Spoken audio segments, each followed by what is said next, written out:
Hi everyone, welcome to another Sharewise webinar. I am your host Caitlin Chung, and today we're joined by Audeara, known on the ASX as AUA, and we have here today the Managing Director and CEO, Dr. James Fielding. Thank you so much for joining me today, James. Yeah, really looking forward to it. So today, James will do a presentation, and then following that, we'll do a Q&A. So for those that are joining us in the live webinar, please feel free to pop your questions into the Q&A function down below. But I will hand it off to you, James. Awesome. I'll just bring my screen up here in 1 second to give everybody something to look at.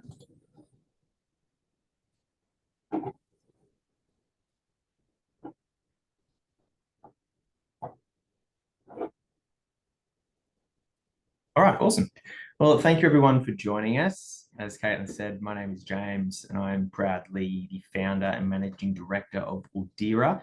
We are a hearing health technology company that has at its core a really strong IP base and proprietary sound augmentation system that focuses on what we believe truly matters, which is the person listening to their devices.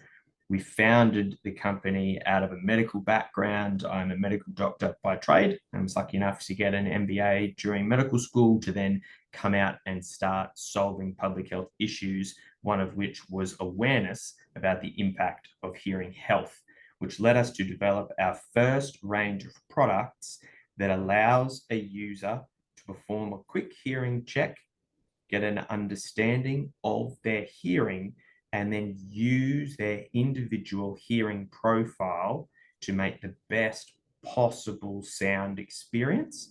And we started doing that in over-the-ear Bluetooth noise cancelling headphones, which we branded Audeara, and we sell through audiology clinics in Australia and around the world. Audiology clinics are where people traditionally go looking for hearing health assessments and to purchase hearing aids. And we put our hearing health technology headphones into those audiology clinics because it helps the most people. The base of that technology has now been incorporated into our licensing and contract manufacturing division, which we've called AUA Technology. And the purpose of that business division is to leverage our technology far beyond what we're capable of doing under the Audeara brand. And we'll get to some of those exciting partnerships in a minute, but we're talking about using that same personalization technology, that same audio know-how, the same high quality of product design to start reaching global markets alongside some of the strongest brands in the world, which we're incredibly excited about, and is going to be underpinning our growth as we move forward.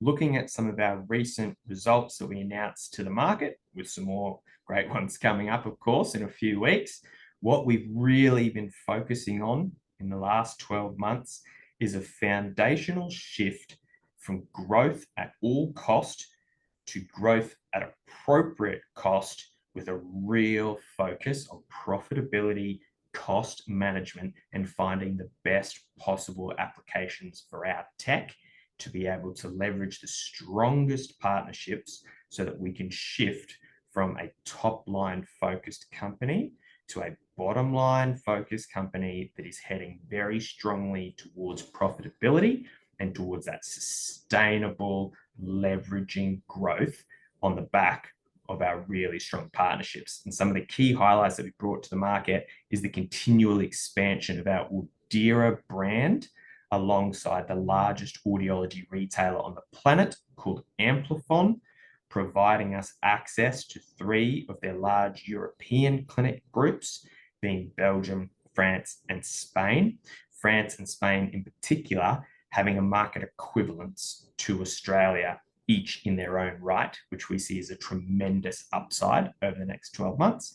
And then one of our groundbreaking announcements was our first partnership with the 400-year-old world-leading Avedis Zildjian, one of the strongest music brands on earth, who placed their first purchase order with us for $2.1 million.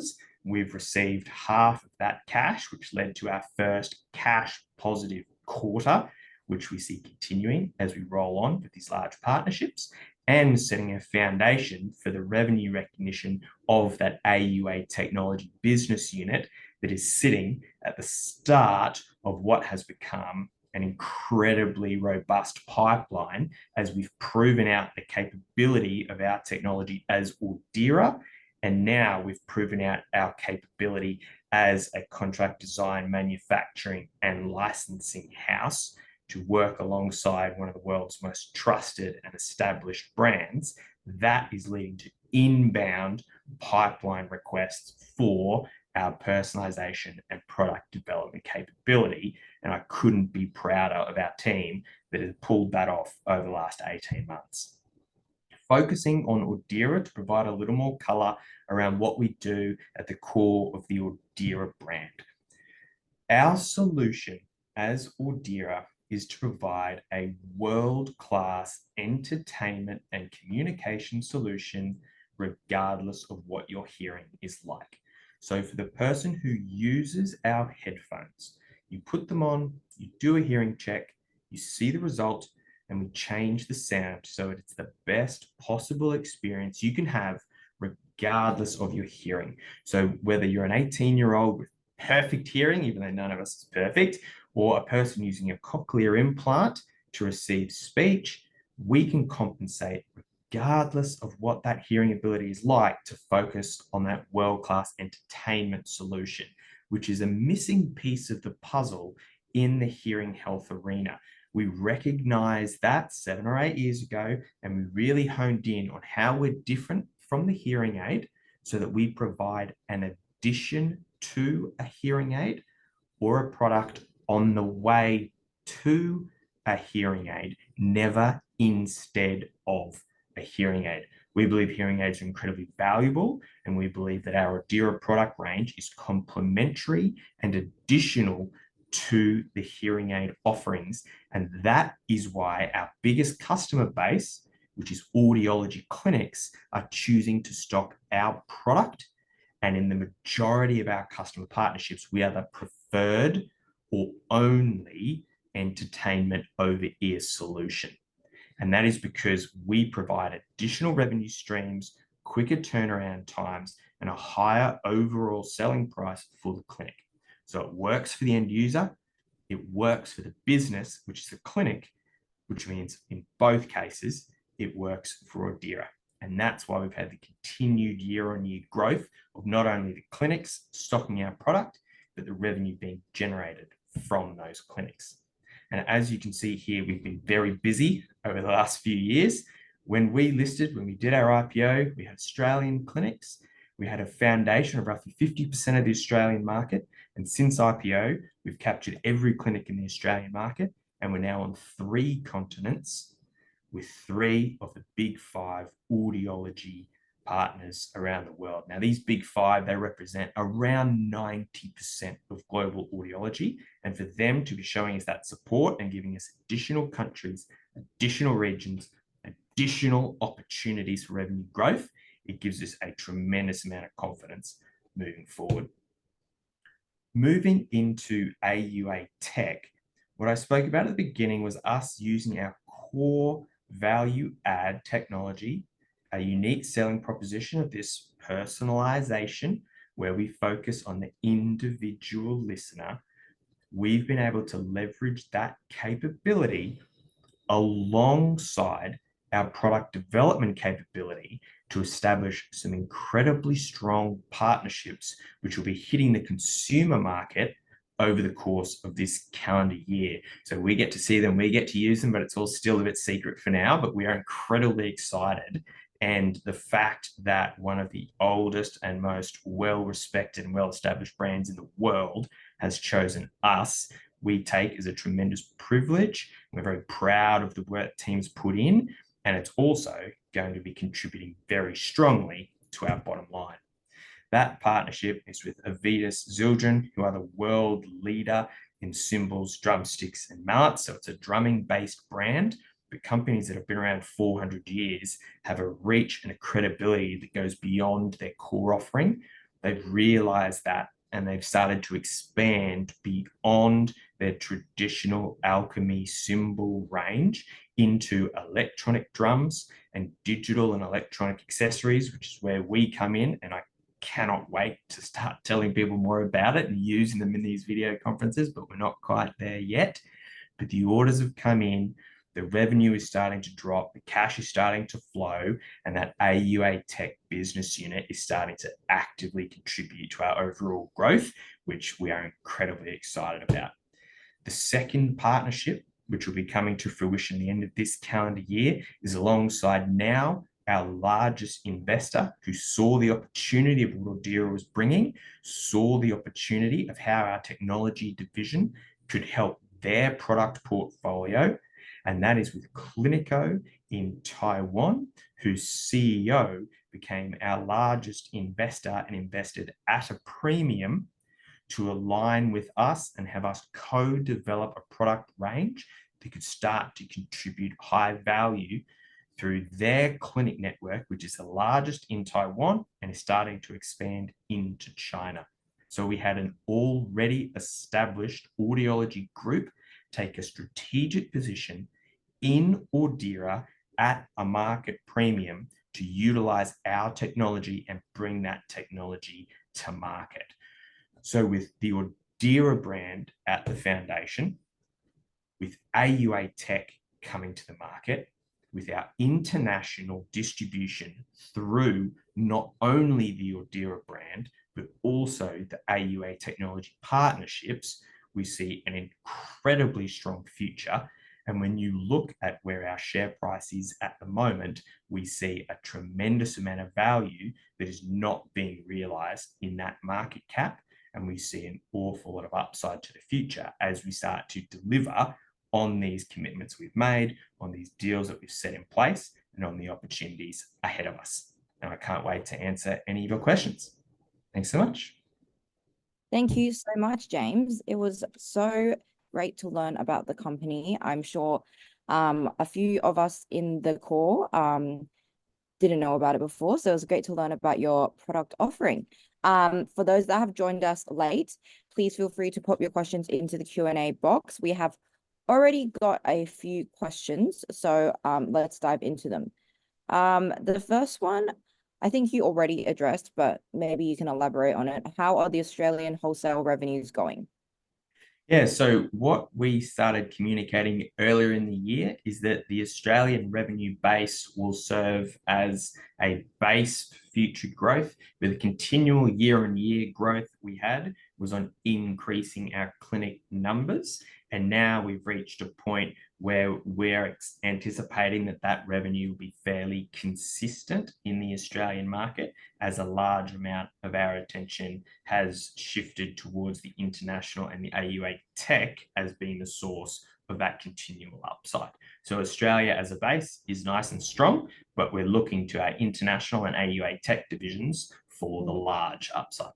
Right, okay. And I know this question, you already touched on it, but if there's anything you'd like to expand on, how is product development going with Clinico, the Taiwan-based company? Yeah, it's going really well. We've had some demonstration product in the works for a while. We've had the ability to be going and showing them to the leaders at Clinico, who are incredibly excited, and the launch event planning is underway, which is very exciting. We have some government support for that, which we always appreciate, and we have the key decision makers at Clinico incredibly wrapped around the product we've been able to develop. And I think it's also important to elaborate on the fact that that product that's been developed with Clinico will be a co-branded Audeara Clinico product for the Taiwanese and Chinese markets, where it is Clinico branded because of the strength of that brand. But that product becomes an Audeara product into the Audeara product throughout our distribution network as well. So we have developed an Audeara product that we then co-brand and co-develop for Clinico as well into their markets, but we're not releasing a product just into Taiwan. We're releasing our new in-ear product that has been endorsed by the audiology industry, and we'll be adding that to our distribution networks globally. So it's really quite an exciting transition point for us. Okay. Are there any further growth opportunities in North America? There's a couple of people in North America that like buying technology, yeah. So we see ourselves with a fairly strong pipeline. I think when you look at the kickoff order sizes out of Zildjian, a $2 million first order is a nice sizable piece from a brand that doesn't take huge risks. So what we see is a market that's growing year on year, the headphone market, especially the true wireless market. So we see expansion beyond the current offerings we have with that Zildjian partner, but we've also just started getting work into the audiology space. So I went over myself a few years ago for personal reasons. We had to return home, and that took a little bit of the steam out of the US market, but those doors are open. And especially as the economy starts to turn around, the US market is the largest as it relates to hearing aid volume for our Audeara clinical partnerships, which means as they start to fire up, that's huge volume there. And then we have our consumer related AUA tech opportunities, which have a very strong pipeline. So yes, once the US gets underway, we'll really be rocking and rolling, but Zildjian is leading that charge for us at the moment. And I think letting their marketing and branding do it is going to be a bit bigger a kick than we can do ourselves. So we're incredibly excited about sort of being part of that incredible momentum that's coming their way. Okay. And another question. How is the company's cash position? Cash is looking good. We feel very comfortable about some of the big changes that we've made over the last 18 months now, but we were announcing cash receipts up, cash burn down, and that's going to continue. We have a very, very strict control on our cash position. We made some very tough decisions. We let a few people go. We really focused down to some core markets. And so we feel like the pain of making those big shifts has been realized. And from here, we've got an incredibly strong foundation, but cash is under control. Okay. How are European sales going? European sales are a bit slower than we'd like, but they've really started to heat up on the back of a campaign we've launched heading into the Olympics.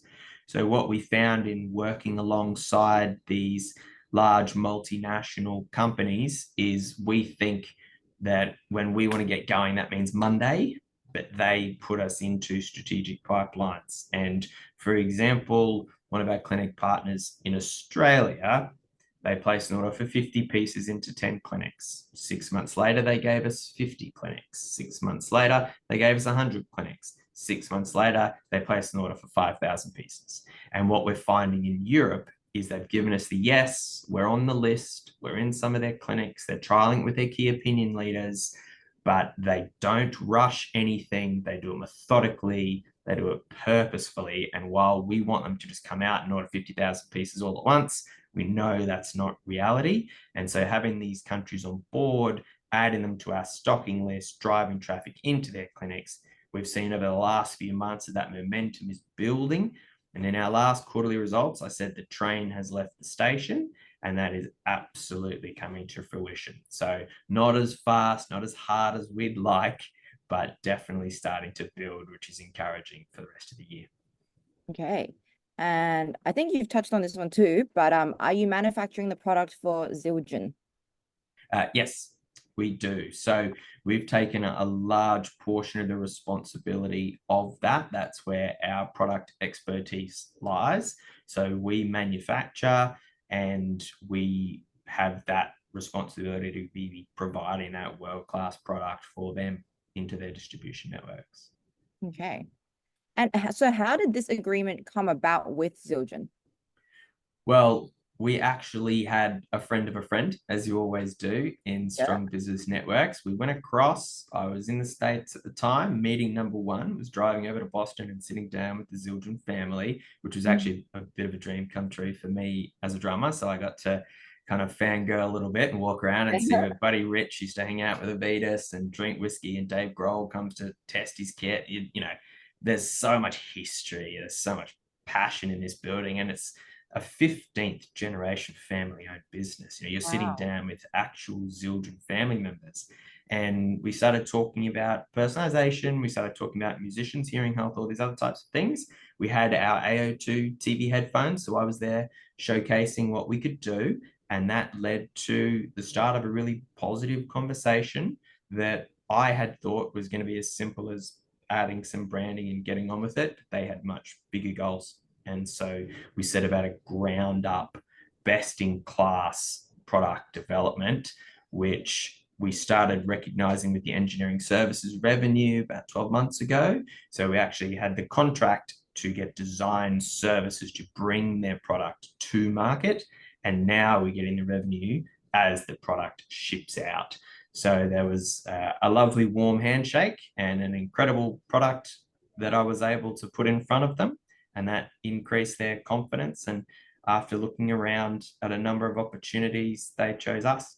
And it was definitely one of the prouder moments in the history of the company, because you know, they've been doing what they do for 400 years. They celebrated their 400th anniversary in October, and they've just released their electronic drum kits into the market, and they've announced that as the start of the next 400 years. And so to be working alongside a company of that credibility and stature is something we're very proud of. Hey, wow. And on this slide here, I see that you have a bit of sales coming from Australian retail. Could you elaborate a bit more on that? Yeah, what we found when we first hit the market was that we had a small amount of .com sales, and now that transitioned into us becoming NDIS registered. So because of our ability to personalize the sound and compensate for the needs of different people, whether that be an identified hearing challenge or a speech and noise challenge or autism spectrum, there's a number of opportunities we have to help people. And what you'll see on the retail there is NDIS purchases in the majority, but we do have an e-commerce website. So people can buy our headphones directly from us, but our intention, as you can see from the graph, is well and truly in partnering with the clinics, because we see them as our sales reps and as our recurring revenue. You know, here in Australia, the government providers in Australia have 150 clinics. Those clinics buy a couple of months every month, and that's how you get the nice big purple bar. So what we see moving forward is the purple holding its own, and then the international and the AUA tech starting to dwarf that Australian market is where we want the future to be. And as it slowly comes, it's pretty exciting. And so where are the products actually produced? Are they produced in Australia? So they're manufactured and assembled in China. The clever work happens here. So we have our team in Brisbane, we have some team members in Melbourne, and we manufacture and assemble the product in China, in Shenzhen, where everyone else gets their headphones made. We just went to the best in class manufacturers. Yeah, okay. And I have a question here. If I was an investor following Audeara, what are the key market trends and company milestones I should be looking out for? So I think when you're looking at market trends, we've obviously seen a lot of love pulled away from micro caps. You know, we've had a big focus on stability, on risk management. There's been a lot of fear in the market. That's pretty obvious. So micro caps have kind of been beat up a little bit. So we've been caught up in that market trend. So I think as the risk returns a little bit, as people start to look around and see the value, you'll be able to pick up some incredible opportunities. And I've done some myself, which have gone really well over the last few months. And, you know, obviously continue to support us. But I think the biggest market trend is a little bit of that risk appetite coming back, and people recognizing that there's quite a few companies that have been beat up, and so make a really good value option.